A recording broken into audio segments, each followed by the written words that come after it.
امام شافعی فرماتے ہیں جن گھروں میں جلال فرماتا ہے جو اس کی شان کے لائق ہے تہجد کے وقت، اور وہ کہتا ہے مانگو میں تمہیں عطا کروں گا۔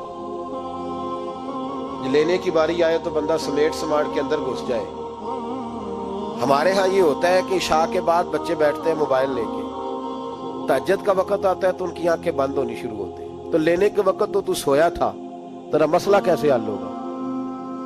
بھائی جب کوئی آدمی خیرات بانٹ رہا ہو تو جو پیالہ پیچھے کر لے اسے ملے گا؟ کہتے اس وقت آنا جب میں بانٹ رہا تھا، اب تو کدھر آ گیا ہے؟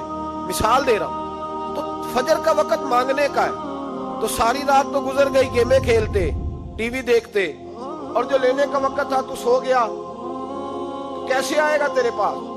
تو اٹھے سویرے، بندوں سے مانگ کے دیکھ لیا، بڑی عزتیں خراب ہوئی، فجر کا وقت اٹھ کے جھولی پھیلائے۔ میرے رسول پاک علیہ السلام فرماتے ہیں، رب فرماتے ہیں جب بندے میرے آگے جھولی پھیلاتے ہیں مجھے شرم آتی ہے، کیسے خالی واپس کر دوں؟ سورہ طلاق 2-3 نمبر آیت کی گھر جا کے تلاوت کرے۔ رب کریم نے فرمایا وَمَن يَتَّقِ اللَّهَ يَجْعَل لَّهُ مَخْرَجًا، فرمایا جب تو اللہ سے ڈرے گا تو اللہ ہر مشکل سے نکلنے کا تجھے رستہ عطا فرما دے گا۔ اور کیا خوبصورت انداز ہے قرآن مجید کا، اور ہم نے اس کا لاکھوں بار تجربہ کیا، 20 اور سینکڑوں بار یہ چیز ذاتی طور پر پریکٹیکل سے گزری۔ اللہ نے فرمایا ہر مشکل سے نکلنے کا رستہ بھی دے گا، وَيَرْزُقْهُ مِنْ حَيْثُ لَا يَحْتَسِبُ، اور اللہ تجھے وہاں سے رزق دے گا کہ تو نے کبھی سوچا بھی نہیں ہوگا۔ وَيَرْزُقْهُ مِنْ حَيْثُ لَا يَحْتَسِبُ، سے دے گا کہ تو نے کبھی سوچا بھی۔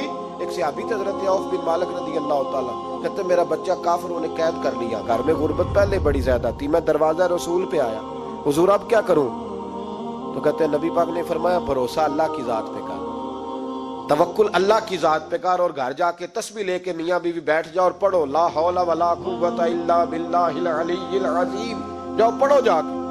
کہتے ہیں میں گھر بیٹھا ابھی چند تسبیحاں پڑھی تھی کہ دروازے پہ دستک ہوئی، دروازہ کھولا تو میرا بیٹا دروازے پہ کھڑا تھا، پلٹ کے دیکھا تو 400 بکریاں بھی لایا تھا۔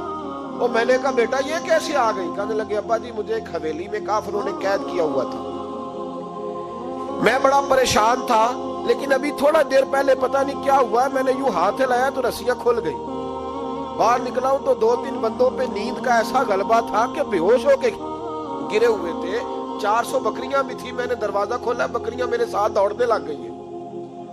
تو میں پاک نے فرمایا دیکھا رب کریم کا فضل، دیکھا، فرمایا تیرا بیٹا بھی آ گیا، تیری غربت کا بھی حل ہو گیا ہے، یہ کافر کا مال ہے، اسے مال غنیمت سمجھ کے استعمال کر، تیرا ہی ہے۔ لا حول ولا قوت الا باللہ العلی العظیم پڑھیں تو رزق میں پڑھیں گے انشاءاللہ، بول کے بتائیے پڑھیں گے انشاءاللہ تعالی۔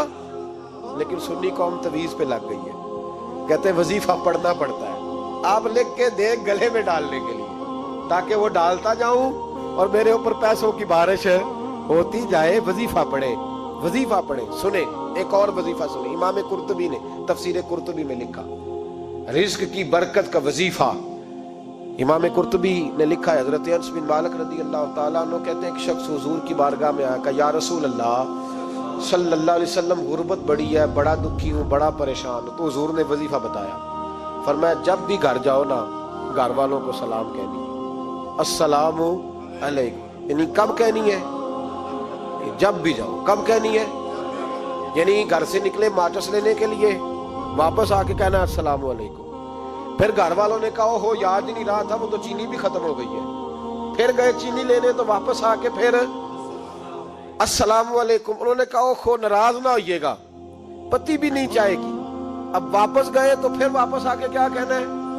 تو نبی پاک صلی اللہ علیہ وسلم نے فرمایا جب بھی گھر جا السلام علیکم کہہ اور 3 دفعہ سورۃ اخلاص پڑھ دے، اور سورت بھی وہ بتائی جو سب کو آتی ہے، قل هو اللہ احد اللہ الصمد لم یلد ولم یولد ولم یکن لہ کفوا احد، 3 دفعہ یہ پڑھ دے۔